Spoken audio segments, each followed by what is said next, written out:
आता बातमी पुण्यातील पोर्श कार अपघात प्रकरणासंदर्भातली महत्त्वाची अपडेट समोर येते। महाबळेश्वरमधील हॉटेल पुन्हा अग्रवाल कुटुंबियांच्या ताब्यात देण्यात आलंय। राजकीय दबावानंतर हॉटेल पुन्हा अग्रवाल कुटुंबाच्या ताब्यात दिल्याची आता जोरदार चर्चा यामुळे सुरू झाली आहे। पुण्यातील पोर्शे कार अपघात प्रकरणातील अग्रवाल कुटुंबानं महाबळेश्वरमध्ये जे हॉटेल घेतलं होतं आणि त्याची जी चर्चा झाली होती, यानंतर या हॉटेलवर कारवाई झाली होती। कारण या हॉटेलच्या काही गोष्टी ज्या आहेत त्या चुकीच्या पद्धतीने आढळून आल्या होत्या।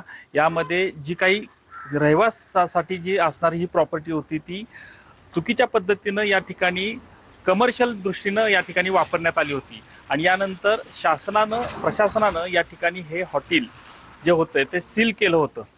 मात्र सध्या या हॉटेलचं जे आता एमपीजी क्लब हे नाव आहे, या एमपीजी क्लब नावानुसार हे हॉटेल आता पुन्हा एकदा सुरू होत आहे। सातारा जिल्हा प्रशासनानं या अग्रवाल कुटुंबांना जे हे आता पुन्हा ही मिळकत देण्याचं काम जे सुरू केलेलं आहे, याबाबत तात्काळ पुन्हा विचार करावा आणि हा आदेश जो दिलेला आहे तो देखील रद्द करावा, अशी जी मागणी आहे ते या ठिकाणचे तक्रारदार